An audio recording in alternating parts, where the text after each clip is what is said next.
The Agenda with Steve Paikin is made possible through generous philanthropic contributions from viewers like you. Thank you for supporting TVO's journalism. Tonight, John Michael McGrath and yours truly discuss what else. Ontarians are heading to the polls, and we've got takes. Then, from changing attitudes towards climate policy to breaking down provincial trade barriers, it's our week in review. That's all ahead on the agenda.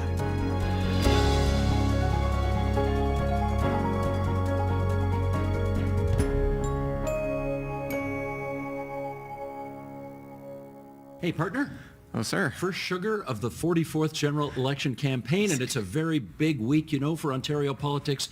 So I know you wanted to wear something special to kick off the campaign, and you have chosen blah. What is that? What is that exactly? I went with neutral. It's the first episode of the election campaign. I didn't want to do blue, red, orange, or green. Good point. I want to avoid any accusations of bias, at least for our first episode. So I'm going with totally gray, neutral. But you are more dressed up than our usual podcast fare. I made a different sartorial choice here. Yes.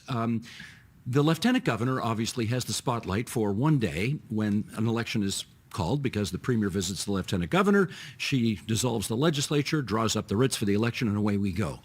This tie I am wearing is the lieutenant governor's official tie, right? It's got the crown on it and a trillium, and this tie was given to me by Lincoln Alexander, who was one of the great lieutenant governors in Ontario history, first Black lieutenant governor, a Hamiltonian like me, a guy I knew for 50 years, liked and admired him so much that his picture is on the wall over there of our studio, along with some other notable historic figures. So I thought, for the first week of the election campaign, I'm going to dress like a mensch, and I'm going to wear Link's tie, which he gave to me. So there we go. That's the explanation. Very nice. Now, shall we do a little housekeeping off the top here? Yes, sir. We want to announce that we are expanding our election coverage on this podcast from once a week to twice a week during the writ period. So, yes, people will see us in their podcast inbox and on YouTube every Friday, per usual, but we're going to add a second episode every Tuesday during the campaign. So, of course, we're going to continue to be on TVO, on television, as we used to say in the old days, Friday nights, 8 and 11 p.m., and on Tuesday nights as well. Same back time, same back channel. And I'm actually old enough to get that reference. You do get the to reference. Watch that original Batman TV series in syndication, I hasten to add. But I did watch that show, yes. Good. Now, while we're at it, I also have a bit of a mess to clean up from last week, because I had, people may remember, I had a Jack Layton T-shirt on. I found a whole bunch of old T-shirts that I had, and I thought I was going to roll them out over the next many weeks. And it said on it, "I am the Layton legacy." And I don't know why, but for whatever reason, I thought that was from his leadership convention in 2003, but it was not. There was a guy on X named Pundit's Guide who pointed out to me, "Steve, wrong. That was given out on the first anniversary of Mr. Layton's death. He died August of 2011. They gave those shirts out in 2012. So that was what that T-shirt was from, and I appreciate the correction. We're happy to put it on the record. Now, where do we want to go here, JM? We want to discuss how things are different. Yes. Now that the legislature has been dissolved and the election has been called. The biggest difference, of course, is that there are no MPPs anymore. Once the election is dissolved, they all lose their seats and their status. They can no longer use their Queen's Park letterhead. They cannot send emails from their Queen's Park email addresses. And in fact, there actually are people at Queen's Park whose job it is to check to make sure that MPPs do not abuse any privilege. Ex-MPPs don't abuse their privileges and use MPP stuff when there are no MPPs anymore, right? It really, I mean, when they dissolve, they really dissolve. Right, absolutely. Actually, there's already been a bit of an incident this week where, I'm not going to belabor this, just one of the political parties had some of the traditional campaign activity that does happen around Queen's Park, but they broke one of the rules and they conducted an interview on the grounds of the legislature, and that's a big no-no. And in fact, like, legislative staff have warned reporters that that is not supposed to happen in the future. So yeah, we don't refer to MPPs as incumbents anymore because they are not incumbents. Their offices do not exist. They will be MPPs again if they are reelected after the election. But for now, we call them former sitting members. Right. Now, if there are no MPPs, Who's actually running the show down there? Right. So the simple answer is that the Premier and Cabinet are still running the government. They are still the Premier and Cabinet. They're just not MPPs anymore. We've explained this before, but a person can be the Premier and be an MPP separately or not at all. Mm-hmm. They are related but not linked titles, if I could put it that way. The Premier is the Premier until his successor is chosen, or again, if he is re-elected with a majority in the legislature, he will just remain the Premier. Now, during an election, the Premier's conduct is generally supposed to be bound by what's called the Caretaker Convention. We've referred to this previously, but it says basically that the Premier and the Cabinet shouldn't be using their public offices for partisan gain. So under the Caretaker Convention, if anything big and urgent comes up, if this were a summer election, I would say, like, if there were a big forest fire in Northern Ontario, obviously the government would have the ability to act to, dispatch water bombers, that kind of thing. But they're not supposed to be making partisan decisions for the gain of their political party at this time. Which, of course, brings us to what may be the first controversy of this election already, because the Premier will be flying to Washington, D.C. twice during the election campaign to meet with American officials. The Progressive Conservative Party says that they will pay for these trips, but it's not just a question of who pays that's the issue here, right? If there is substantial government business going on these trips, then government resources are necessarily going to be used for an extremely high-profile event during the middle of an election campaign that opposition parties are not going to have access to. So that's kind of the issue that a caretaker convention is supposed to address. And on the other side, if there's no substantial government business being done during these trips, then it's just a stunt, right? So you can see the criticism from the opposition parties there. I think the opposition is going to howl about it, and I think the government is going to say, that's our home court advantage. Yes. We have no sign of any other decision yet. Membership has its privileges, as that commercial used to say. And with that, we're off to issue one. How can you tell there was an election called this week? Because the government made a number of announcements spending more than $7 billion over the course of just a few days. Okay, JMM, you want to take us through some of them? Right. So these announcements are not all being spent immediately. It will be spent over some period of time, but they are big numbers. We've got $1.8 billion committed for new healthcare spending, new doctors, that kind of thing. $1.3 billion for new schools. $325 million for new housing infrastructure, new homes. $529 million for the so-called heart hubs. These were the replacements for the supervised consumption sites that the government wanted to shut down. We have, I think this nugget will appeal to you, $30 million increase to the Northern Ontario Heritage Fund Corporation. This is an agency that distributes a lot of sort of economic development grants through Northern Ontario, but they are also expanding the definition of Northern Ontario in this context to include the district of Muskoka. This is an ongoing controversy in Ontario politics. Basically, does Muskoka count as Northern Ontario or not? You know what? It has for the last 50 years. I remember when Ernie Eves was the member for Parry Sound, Muskoka, the former premier, and this was, I think, 1981, and he lobbied successfully to get his riding included in what is constituted as Northern Ontario, just so he could be eligible for these kinds of goodies.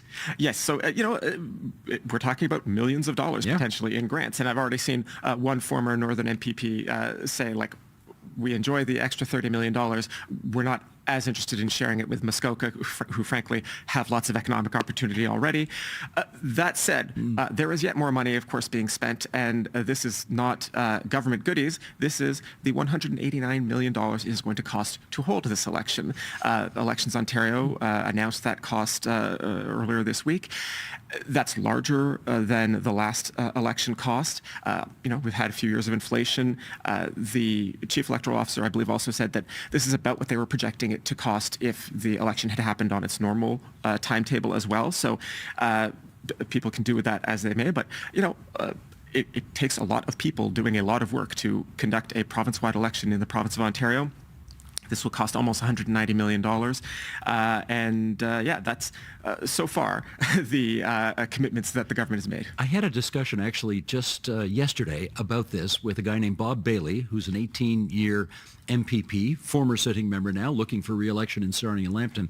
And he said, I know people complain about this $189 million, but he says all the money stays in the community. You got to rent offices, you got to hire people, you got to get fax machine or whatever, internet hookups and all that. So he believes that the amount being expended is not as egregious as it sounds because all the money stays in the community. I told him, okay, if it's such a great idea, let's have an election every year. You can keep all that money in the community all the time. He didn't smile when I said that. It's about, like something like $10 per voter in the province. So it's not like a huge expense. On the other hand, this was also an election of the government's choosing and not one it was required to do. So that's another side of this cost. Speaking of per voter money, let's not forget $3 billion was just sent in the mail to Ontarians in the form of a $200 check. The criticism of this program, of course, is that only people who filed a tax return last year are eligible to get this check. So if you wanted to do something about affordability, there are lots of people in Ontario, unfortunately, who do not file tax returns because they're homeless or they don't make enough money or whatever, and they don't get a piece of that $200 check. Now, the opposition, of course, has been saying for the last many weeks that this thing has been going on, that going to the markets to borrow $3 billion, which we didn't have, it wasn't sitting in the Ontario Inc. bank account, could have been much better spent on different things, $3 billion, than simply handing $200 checks to a lot of people who will not need them. But here we go again. Membership has its privileges, yes, and indeed. the government in its wisdom decided this was a good expenditure of $3 billion. So add it all up, and we're looking at a $10 billion expenditure announced literally over the last few weeks, all in the effort to try to get this government reelected. Well, that's before we get to the actual substantive campaign pledges. The Premier, he is still the Premier, Doug Ford, one of the first big campaign promises he made was that he would maintain the subsidies for EV manufacturers that the province has committed to.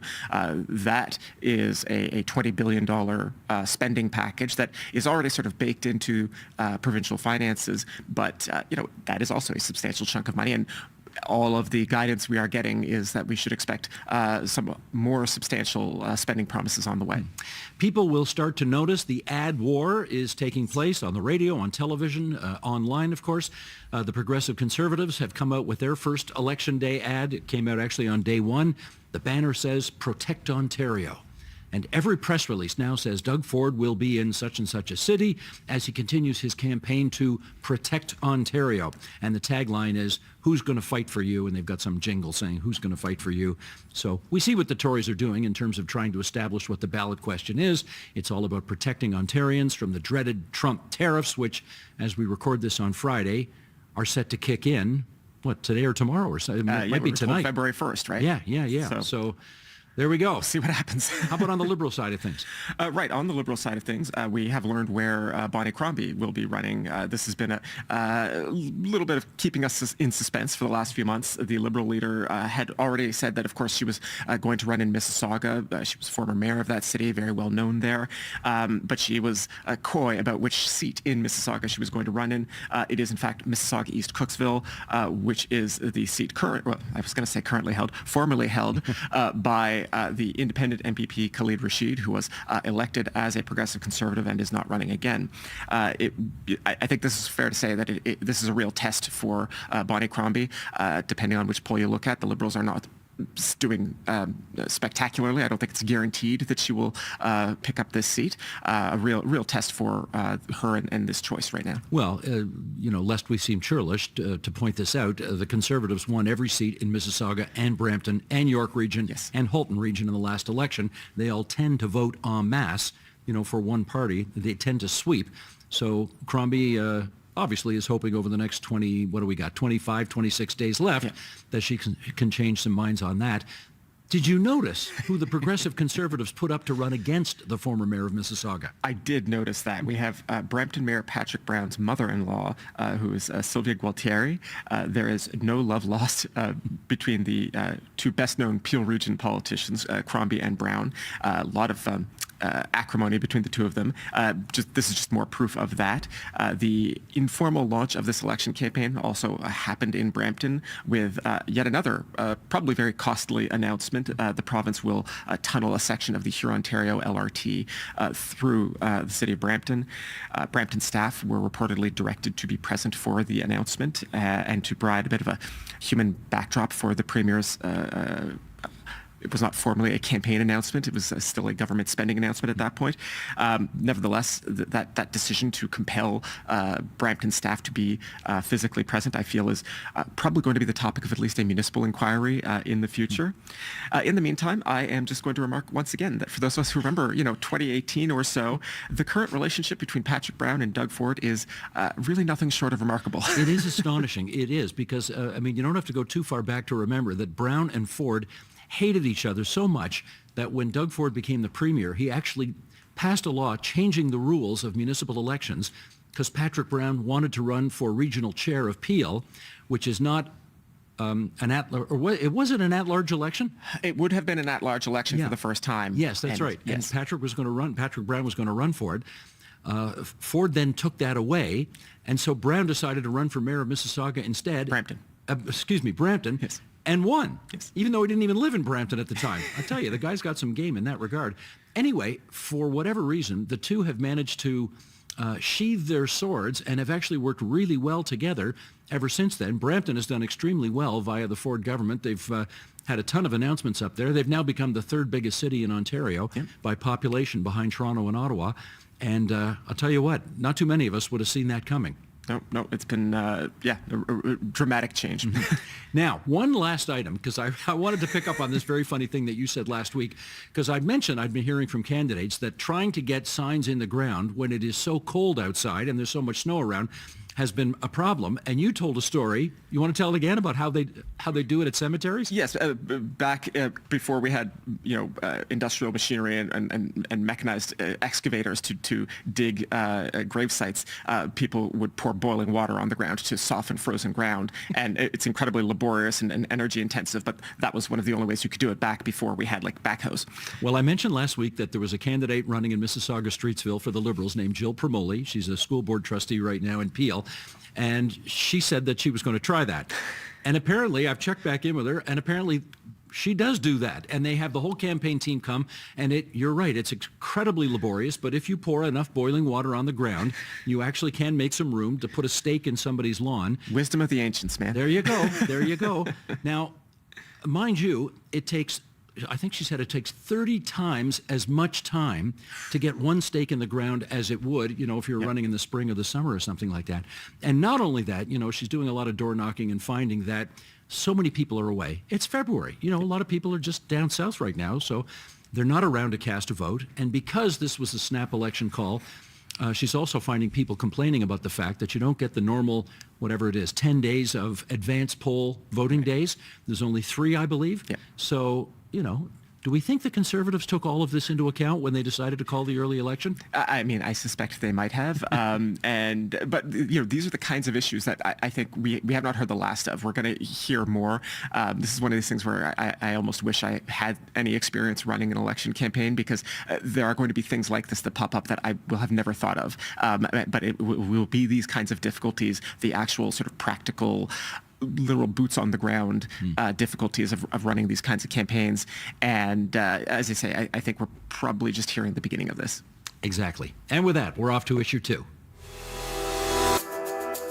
Earlier this week, the Financial Accountability Office, which provides independent analysis of Ontario's finances, they released a report on the liberalization of beer, wine, and mixed drinks into corner stores and big box retailers.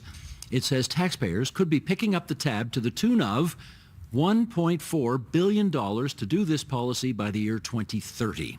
What else do we need to know here, Jan? Well, so it could potentially be as high as $1.9 billion in the worst case scenario, but let's stick with the $1.4 billion number. Of that $1.4 billion, $612 million of that cost relates to specifically to the decision to expand alcohol sales early. Remember that the Master Framework Agreement was going to end as of January 1st, 2026, no matter what. This decision, at that end of that agreement was going to cost about $800 million using the FAO's assumptions. So let's just say $800 million was like the table stakes, an additional $600 million in costs to move the alcohol sales into corner stores early to last September. So yeah, about $600 million for, I think I did the math, it was like 480 days early, or about $1.2 million per early day of alcohol sales, if you want to put it that way. When the government announced all of this, of course, they said that the cost was going to be about $225 million in supports for the beer store. So obviously the FAO is saying that the costs are going to be substantially higher. What is happening here?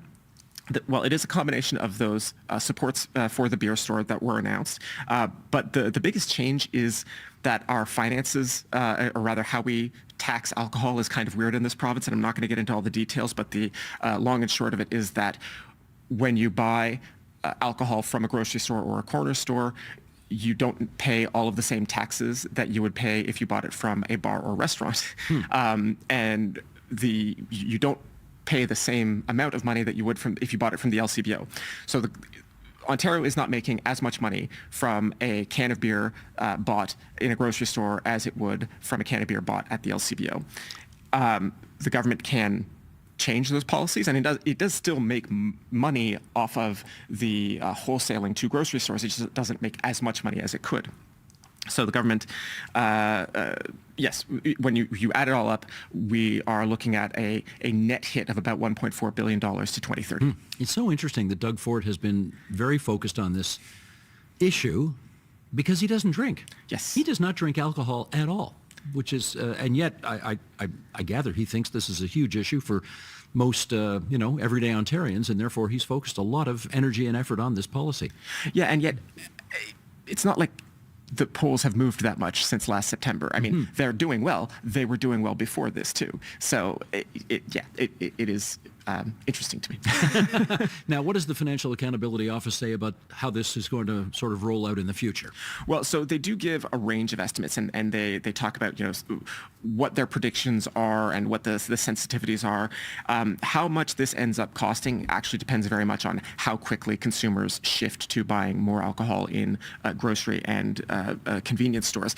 The hit actually gets worse the more people buy at grocery stores or convenience stores, right? That's how you get to, remember I mentioned it could be as much as $1.9 billion as in a financial hit.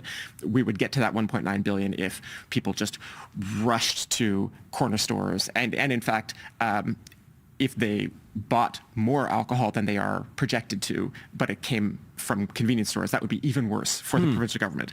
So the cost is going to be higher so long as we have this kind of, as I say, kind of odd situation where it is you lose money relative to selling through the LCBO. There is one other point that I want to make. You're on a roll here. Keep going. Yeah. We have frequently said, you and I have said this on this podcast before, that the LCBO is the largest purchaser of alcohol in the world. Apparently, this is controversial. Like, you and I have said this before. It may not be true. The competition seems to be more spirited, if I can make a pun. Very funny, very funny. Costco is often cited as the largest seller of wine and spirits in the world. They have access, of course, to the much larger U.S. market, though I have to add here that Costco is not allowed to sell alcohol in every U.S. state because this is the very, very long legacy of American prohibition. Some states are still odd that way. But when Costco wants to sell alcohol in Ontario, they still have to wholesale through the LCBO. Whether they are exactly the largest seller of alcohol in the world, they are certainly one of the largest. And we mention this because, of course, Premier Ford has threatened to take American booze off of the LCBO's shelves. That threat, as far as we know, is still live. And as we say, we might see tariffs on Canadian goods starting tomorrow. So this is all very relevant. Stay tuned. Oh, what? One more thing? He's not done, friends. We're talking alcohol. Yeah. You may recall that last year I was a bit skeptical about the possibility of an early election. And then I promised, when it became more clear that we were in fact heading into an early election, I promised you a cheap box of wine if we had an early election call, if we saw an early dissolution. Okay. I promised this live on the podcast. Here, sir. Let it never be said that I don't pay my debts. Oh, look at you. A Lannister always pays his debts. Isn't that great? That's a nice Ontario wine, too, right? It is a nice Ontario wine. Because of the issue we were just talking about, I did buy that at the LCBO, so I have not imperiled the province's finances. I'm so glad to hear it. Well, you could have got away with not paying that. I'd completely forgotten about that bet, but good on you. What kind of man would I be? You are a man with integrity. And with that, we're off to issue 3. Marit Stiles and the Ontario NDP say that if they win the election, they'll put an end to tolls on Highway 407. On day 1, she'd remove tolls for truckers and then enter into negotiations with the privately owned highway to remove tolls for all and even potentially purchase the highway itself. Okay, let's get into the significance of this announcement. What do you think? Right. So, I think politically, there's an argument here that the NDP could be trying to chip away at Doug Ford's monopoly on the votes of motorists. Doug Ford has made no secret of wanting to make lives easier for car drivers and car owners. As far as the policy goes, we've discussed before on the podcast the idea of taking truck tolls off of the 407 and getting more of that truck traffic off of the 401 and hopefully decongesting that. That's one alternative that has been discussed for a while, and all of the opposition parties, as far as I know, have supported that idea. The idea of buying the 407 would be extremely expensive. Not brand new tunnel under the 401 expensive, but it would still be expensive. The value of the current lease is estimated at around $35 billion, and that's before you get into the costs of actually owning and maintaining a highway. At the moment, the private leaseholders pay the maintenance costs of the 407. And then you get into the question of, would it actually help congestion? And I think you can basically think of this as a kind of a highway expansion, even though the highway already exists, right? Taking the tolls off of it would make that highway accessible for a lot more people than it is currently. A lot of people just don't even consider the 407 as an option because of the tolls.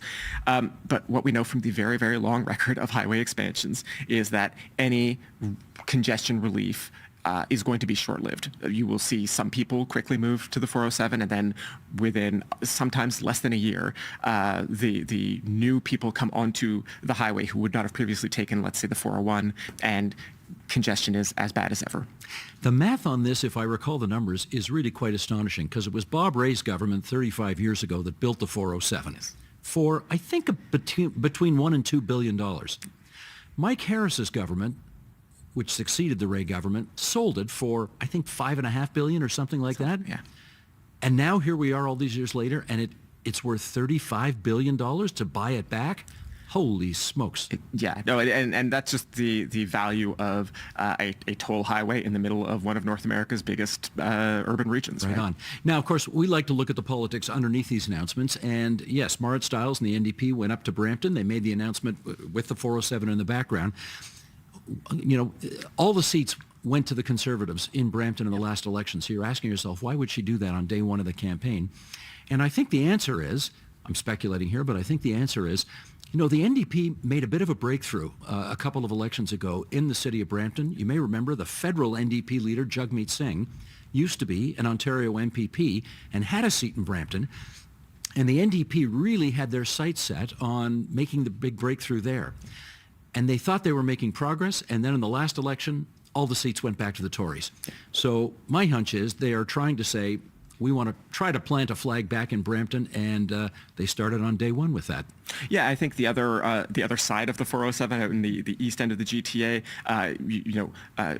Jennifer French, the NDP MPP in Oshawa, has long advocated for getting rid of the tolls. First on the provincial highways leading up to the 407, the Ford government in fact did remove those tolls, and I think because we in the east part of the GTA there is a provincially owned part of the 407 that you could get rid of the tolls on tomorrow, but it doesn't really make sense to do that because it just feeds directly into the privately owned part of the 407, and so one reason to discuss working with the private company, the private owners of the lease, or simply expropriating it, not that it would be simple, is that eventually you could get rid of tolls on both the private part of the 407 and that provincially owned part that is in the eastern GTA as well. Right. Stay tuned on that one.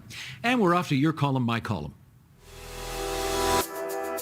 Okay, it's time now for our regular feature, Your Column, My Column, in which JMM and I reminisce about what we wrote for TVO.org over the past week. What do you want to start off with? Well, the column I wrote just most recently for TVO.org is really about how this election can't just be about the threat of tariffs from Donald Trump. Those are a very big issue, and of course we should be paying attention to that. But there are also political changes coming in Ottawa. As I put it in the column, we are plausibly going to have 3 prime ministers this year. Right. Justin Trudeau, whoever succeeds him as the Liberal leader, and then potentially Pierre Poilievre after the next election, if his current lead in the polls holds on. So whoever succeeds Justin Trudeau, it seems very likely that an era of, I don't want to say free spending, but an era of more generous federal expenditures is coming to a close, and that has real implications for provincial finances. When Chrétien and Martin balanced the federal budget in the 1990s, it was to a large extent by cutting transfers to the provinces, and provinces then had lots of tough decisions to make. I mean, Mike Harris obviously had his own ideas about the common sense revolution, but a lot of the cuts that happened provincially in Ontario were also in the context of reduced federal transfers. And so I'm not going to make any strong prediction about the magnitude of federal spending that is going to come in coming years, but I do think it's going to be less than we have seen previously, and that I think all provincial parties probably want to think seriously about what that's going to mean for their own spending plans in the years to come. Right. And how about you, Steve? Well, you may have heard me refer to him before. I'm not sure. Maybe you have. But I think you know that I think Bill Davis was the most consequential premier, maybe in Ontario history, but certainly in my lifetime. He's come up a few times, and you've now mentioned both Hamilton and Bill Davis in this episode, so we can check that box. Check those boxes and have a drink, right. In fact, we talked about Lincoln Alexander being up on the wall over here. Mr. Davis is on the wall here as well. Yes. He was premier from 1971 to 85. My column this past week is about the woman without whom Bill Davis never could have been the successful premier that he turned into becoming. I want to take you back to 1962. Bill Davis is happily married to his University of Toronto sweetheart. Her name is Helen. He's 33. She's 31. She gets sick and dies and leaves him a widower with 4 children under the age of 7. He is often talked about at that time, even though he's very young, as a future premier of Ontario. He kind of had that look about him. But of course, his life has fallen apart here, and he actually thinks about quitting politics altogether. Enter Kathleen Mackay. She was from Chicago. Her family had a cottage on Georgian Bay right near the Davises, and so she was actually friends with Bill Davis's younger sister. They'd known each other since they were kids, and at this point in his life, I remember his aides telling me he started burning up the phone lines to San Francisco because that's where she lived. She was a kindergarten teacher in San Francisco, California, very educated, University of Michigan, lived for a year in Germany, spoke fluent German, got another degree at the University of California, Berkeley, and she agreed to leave whatever career she intended to have behind to move from California to Brampton, Ontario, to become mother to his 4 children, and then they had a 5th. And it is not an exaggeration to say Kathleen Davis saved Bill Davis's life. She became the textbook supportive political spouse. She was a lifelong Democrat, actually, in the States, so she had what you might call a moderating influence on her husband's conservative politics. He was known as the more conservative of the candidates running for the PC leadership when he did in 1971. They ended up being married more than 50 years, 5 kids, 12 grandkids, 6 great-grandkids. Wow.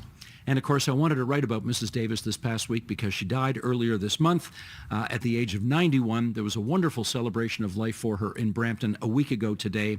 So rest in peace, Kathleen Mackay Davis. There would be no Bill Davis legend without you, which is why when I wrote a book about Bill Davis, 600-page book several years ago, I dedicated the book to her. She's just very special. And can I tell one more fast story about Mrs. Davis? Absolutely.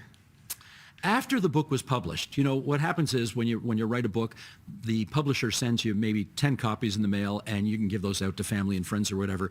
So I called Mr. Davis. I said, I want to drive up to Brampton. I want to present you with the first 2 copies off the press, one for you, one for your wife.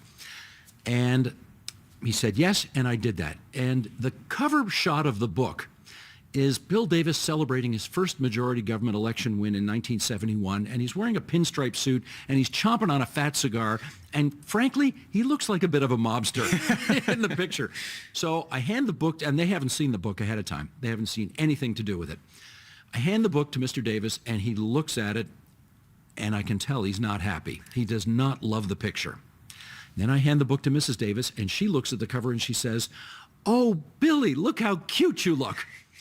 And with her good housekeeping seal of approval, I was just fine with that. The fact he didn't love it, I didn't care about. Mrs. Davis liked the picture, and as far as I'm concerned, that was good enough for me. Excellent. Good. Rest in peace, Mrs. Davis. We miss you already. And with that, let's go to the mailbag. If you've got a burning question or an insightful comment, we always like to hear from you at onpolitics@tvo.org. What do we got now, JMM? Here's a nice one from ex-user at 905 Walter K, who asks, which electoral boundaries will be used for this election? Now, that is a relevant question because, of course, federally, the feds have changed their boundaries for whenever the next election takes place federally, and the province in the past has almost always followed suit using the same boundaries. But we are not harmonizing with the federal boundaries this time, right? No, we have not. There is no constitutional or other requirement that says that Ontario has to adopt federal election boundaries. This is one of those things about federalism. The provinces get to do what they want within their own jurisdiction, and this is provincial jurisdiction. But since 1996, Ontario has used federal election boundaries. That was when the Harris government passed the Fewer Politicians Act, which, guess what, resulted in fewer politicians. It cut the number of provincial ridings and harmonized with the federal riding map. We did a Nerds on Politics video here at TVO about this back in 2022, right after the last election, but it is still relevant if people want to look that up. Is there an issue here that we need to know about? Well, the problem with not updating a riding map regularly is that the province's population is always changing, and some parts of the province grow more quickly than others. So if you don't update the riding map, you get a situation where, for example, one MPP could represent a riding with 150,000 people in it, and another riding might only have 85,000 people. And so effectively, the people in that larger, more populous riding, their votes count for less, right? This sometimes gets cast as like an urban-rural issue, right? Like we imagine empty farm ridings. But actually, the places that lose out the most are really fast-growing suburbs, right? Because it's not so much the total number of people in the riding, but how much it grows between the changes in the riding map. And then there's the additional wrinkle that here in Ontario, notwithstanding the Fewer Politicians Act, we also haven't changed the northern ridings in concert with the federal map since 1999. There's a very let's say special relationship with the northern ridings in Ontario, and again we get into that in that YouTube video from 2022. Yeah, they added some northern ridings that so we have more in Ontario than federally. Well, so the federal riding map has periodically removed a northern riding because the northern Ontario is not growing as fast as southern Ontario, and additionally Ontario added 2 new ridings. So relative to the federal riding map, northern Ontario has, I think, 4 or 5 more seats than it would otherwise have. Okay, we actually have one more question. This is from a listener named John McCurdy, who asks, on your January 24th podcast, you mentioned how you were both present at a political event unbeknownst to each other. I'm curious as to how you met, if you knew each other, if you ever considered each other journalistic rivals, and how you decided to combine your talents. I enjoy learning from your work and that of your supportive teams. I'm also somewhat surprised how entertaining it is to watch you both simply talk. Thanks for your information and your insights, John McCurdy. Well, that's a lovely note. Now, that is... Okay, here's what's funny about that note. Yes. Because there is a guy named John McGrath sitting opposite me here, but he is not the first reporter named John McGrath that I worked with. Yes. When I was a cub reporter coming up more than 40 years ago, it was John Michael's father, who's also named John McGrath, who I got to know. He was a reporter at CBC Radio. I was at CHFI and CFTR, mostly covering City Hall. I would see him at City Hall. I'd see him at Queen's Park. We'd cover various events. You know, I used to bump into your dad quite frequently. And I don't think I got to know you, certainly not well, until you joined TVO. And, of course, much better since we started doing this podcast 5 years ago. But I don't know. Is that your understanding of things? Did we meet before you worked here? We bumped into each other a few times, Yeah. but I would not consider us like, I'm not even sure we were necessarily on a first name basis before I came to TVO. But you did know me, right? Because I started covering Queen's Park at a different outlet in 2013. And I think you started to see my byline and Yes. you saw me like tweeting about, back when we called them tweets, you saw me tweeting about provincial affairs. And one of the times that we met before I started working here was actually at the, and we're talking a lot about death and funerals this episode, so apologies to our listeners for that, but this was the funeral for Christopher Peloso, who was George Smitherman's husband, who Yes. died in winter of 2013, 2014. And I had to cover the funeral. This was an affair with lots of politicians present, and my father was no longer a reporter, but he knew many of the people who were going to be there, and he wanted to express his condolences to George Smitherman as well. And so as I was leaving that funeral, I had to go back to the office, but I wanted to say hi to my father on the way out of the event. And I was there too, wasn't I? You were there too. Yeah. And as I was walking up to him, I saw you two chatting.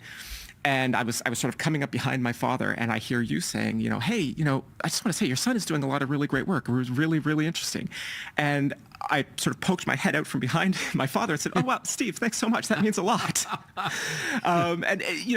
I had just been at Queen's Park for less than a year at that point. I still considered myself a very junior reporter, certainly in the press gallery. And it meant a lot to hear that unprompted from someone of your stature. So I've always appreciated that. Well, Thank you. What's the last line of Casablanca? Louis, I think this is the beginning of a beautiful friendship. Who knew? 5 years later, and here we are. Who knew? Good stuff. All right. Again, if you'd like to ask any questions about content on the show or like how we met, you can always email us at onpolitics@tvo.org.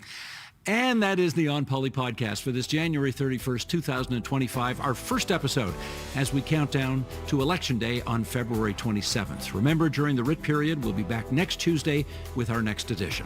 You can follow our show on Apple Podcasts so that you get notified each time a new episode is available. And you can see the video version of the podcast on the TVO Today YouTube channel. And until next Tuesday, everybody, bye-bye. Bye-bye.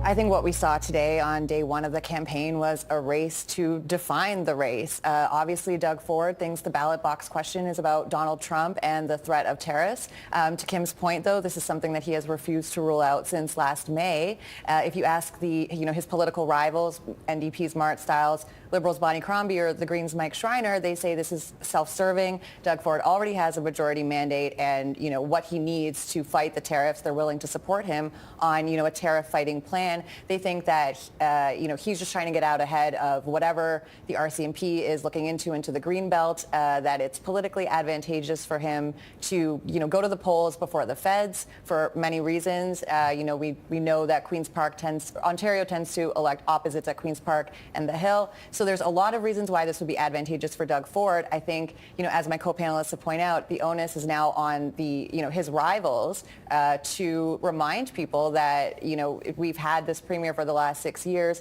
and are they happy with the state of healthcare, education, cost of living? So it really feels like it's a race to define the race. Richard. I mean, I'll be honest. I think there's a political risk for the premier using this justification, and I think, my fellow reporters may have poked some holes in that rationale just today on day one of the campaign when they said, okay, you want a mandate to deal with Donald Trump? Well, have you arranged a meeting with him yet? He announced the tariffs weeks ago. No, he hasn't. Did you meet with him during his first mandate when he'd also levied tariffs against Canada? No, I didn't meet with him or talk to him at the time. I don't think Donald Trump cares who the premier of Ontario is. And I would suggest maybe a lot of Ontarians understand it's kind of a federal issue to deal with Trump. So I think there's some risk for the premier in doing this, and maybe some of it shone through on day one of the campaign today. Let me follow up with John on that. Mr. Ford did say at one point, can you imagine Bonnie Crombie or Marit Stiles across the table from Donald Trump negotiating on tariffs? It would be an absolute disaster, which presupposes, of course, that he will be doing that when we all know he really won't be doing that. So how far does that explanation really go? Well, okay, so two parts to that. What do you say that the Premier will follow in the footsteps of all the premiers who've gone before and negotiated deals with past presidents of the United States? Or you could say it doesn't really matter what he says. It's what do people believe? What do they think? Who do they want?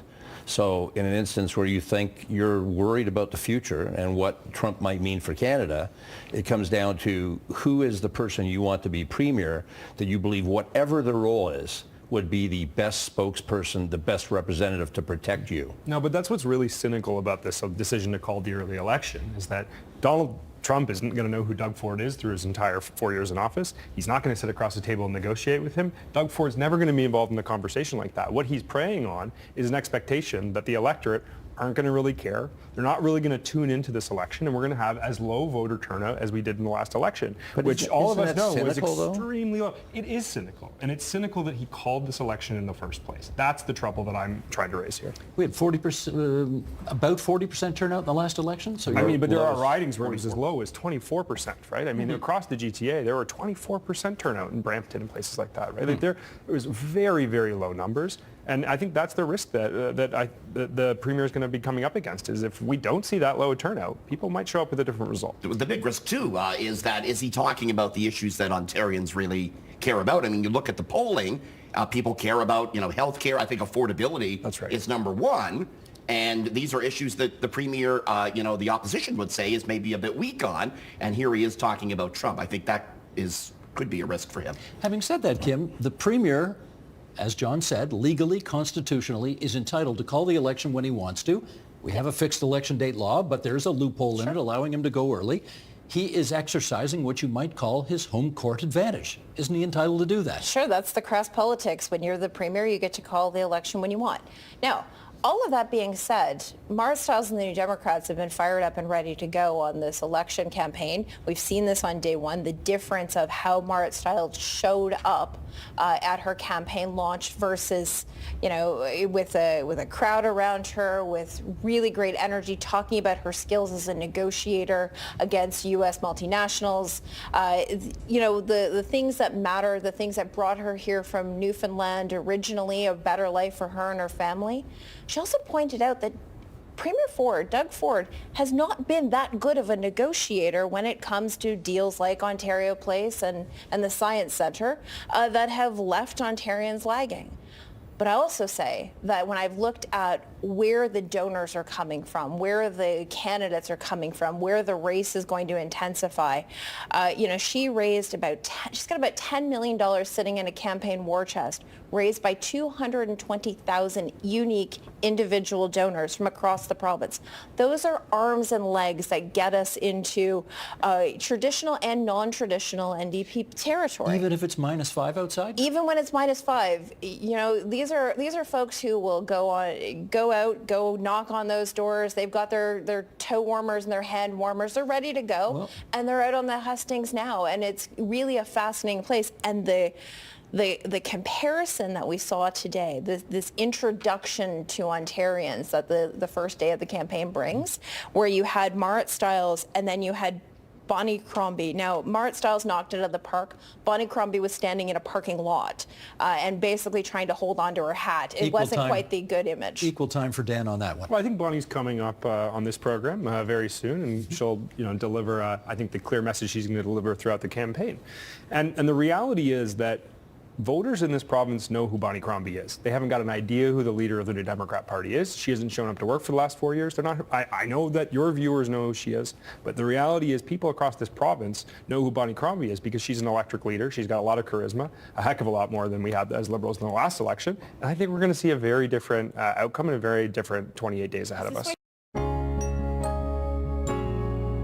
CFTA 2017 is actually the replacement of the Agreement on Internal Trade from the early 90s. So we've kind of been using an internal free trade agreement for about 30 years. And the 2017 iteration, I think it was a huge mark forward in advancing. They introduced this concept of, it's called the RCT, where you hash out these regulatory differences that Jeffrey was alluding to. And these things are really technical and require folks to come together and hash out the subject matter experts to hash things out. And they're kind of unsexy sexy issues when you really get into them. We're talking about the differences in what high-vis apparel is across the provinces. Excuse me, what is? High visibility apparel. Oh, okay. We're talking about the contents of first aid kits. We're talking about varying driver qualifications for long combination vehicles. But you need the folks in the room who have the domain expertise, and that's what the CFTA and its RCT are really helping out with. Too many acronyms here, Ryan. Too many acronyms. All right. How did the lives of your members get better as a result of these agreements? So I think it's still very much a work in progress. Like Ryan mentioned things like first aid kits. Before the most recent internal trade agreement, you had rules where every province had different requirements for what is in a first aid kit. So if you were producing first aid kits as a company and you were selling to Quebec, it had different requirements than Ontario, than Alberta, than BC, and it started to make very little sense to produce for 10 provinces. You're just kind of going to produce for one and stay in your backyard. So in recognizing sort of across the board, like, the kits that apply in BC should be able to apply to Ontario, that sort of thing makes life easier. As good as as much progress as the agreement has made, though, there are still a lot of barriers that remain very frustrating, in particular credential and certification recognition, getting labor to move across borders. While we recognize that, a plumber in Quebec can be a plumber in Ontario, there's still licensing requirements, there's still some fees that are there, there's still paperwork that needs to be filled out, and that's still really slowing things down. Does it, Jeffrey, by your eye, I mean, you pointed out at the top of your last answer, this seems to sort of rear its ugly head over and over and over and over. How can we expect to have free trade with other countries when we can't seem to figure it out within our own borders? Well, the last Ryan who spoke put his finger on something in my part of the world, in Ottawa. If you go across into, on this side of the border, you see lots of Quebec companies building things, developers. You see people, Quebec plumbers, Quebec electricians.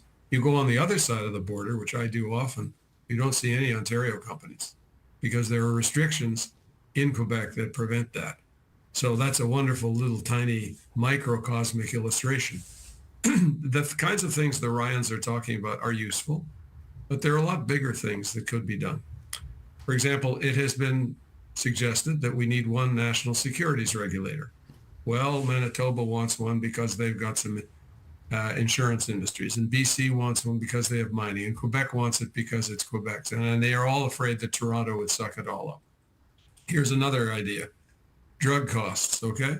At the moment, every province has its own drug formulary, and it negotiates with the big companies for the best price it can get. These are all hidden, by the way. But if the provinces all got together and said, no, we're going to have one negotiator for us, let's say 2 provinces negotiate on all of our behalfs, you'd be negotiating on behalf of 40 million people instead of 9 or 10 in Ontario and whatever is in Saskatchewan. So there's lots of those big things that could be done that would actually save money and efficiency. But the provinces are too determined to hold on to the jurisdiction that they have and not share it even with other provinces, to the detriment of the whole country. And it is very ironic, I think, that Donald Trump, who's disliked by 75% of Canadians, according to the polls, that was before he threatened the tariffs. It's probably 80 or 85% now. We can thank him for once again focusing attention on this issue. Does our interest in saving this planet depend on how well we are doing economically in the moment? So I'm going to make the argument that those two things go together. We've had this long-standing kind of bifurcation between jobs and the environment, economy and the environment, and it's pretty clear that that's not true. I mean, there was a report released by the International Accounting Coalition that said basically we can expect possibly up to a 50% reduction in global GDP by 2070 because of climate change, right? There's been similar predictions about the drop in Canadian GDP, not obviously that large, but... Here's World Economic Forum here. Yeah. $1.7 trillion to $3.1 trillion by the year 2050. That's right. What it could cost. Right. So that's a huge number, and that's not, that is about climate change and the economy in the same sentence, in the same breath. So I don't think that we need to separate these two out and say, oh, well, we can't deal with climate change until we deal with the economy. Those things are one and the same, and it's time for all of the parties to get on board with if we're going to have a climate plan, we need an economic plan, and if we're going to have an economic plan, it's going to be a climate plan. Monty, that argument has been made by environmentalists for a long time, for 20 years now, and it does not appear to be convincing the Canadian public. They still seem to think there's a choice between the environment and having a good economy. What's the problem? Just some context here. In the last decade, according to the Business Council of BC, Canadian economy has grown, real GDP has grown less than 1%. So that's the here and now, and that to some degree reflects the outright attack on regions of the country by the Liberal government with respect to their climate policy. We've driven away foreign direct investment. We're hurting people's paychecks. We're hurting their ability to get jobs. So there does need to be a plan that incorporates the current situation of the economy, which is that, Canada does produce a lot of oil and gas. Big swaths of the economy are dependent on it, our standard of living. It can't be about something that we're promised in terms of jobs 20 or 30 years down the road. It needs to be something that aligns with where the Canadian economy is right now. And I think if you have a solution to climate change or progress on climate change that aligns with that current situation we have with the Canadian economy, you're going to have much better chance of getting buy-in. But you certainly face all kinds of skepticism, I think, when you say that down the road there'll be renewable jobs, there'll be all these green jobs, but no real evidence. Jessica, you want to come back on that? Yeah, I do. I mean, I think, first of all, I think it's very easy to make broad statements about how environmental regulation hurts the economy, but we know that climate change hurts the economy, right? So last year, summer 2024, cost us $7 billion because of the fires and other various climate disasters.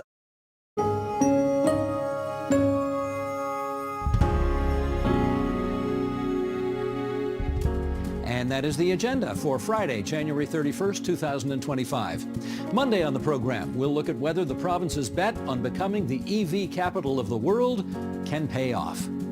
I'm Steve Paikin. Thanks for watching TVO, for joining us online at tvo.org. Have a great weekend, everybody. We'll see you back here on Monday.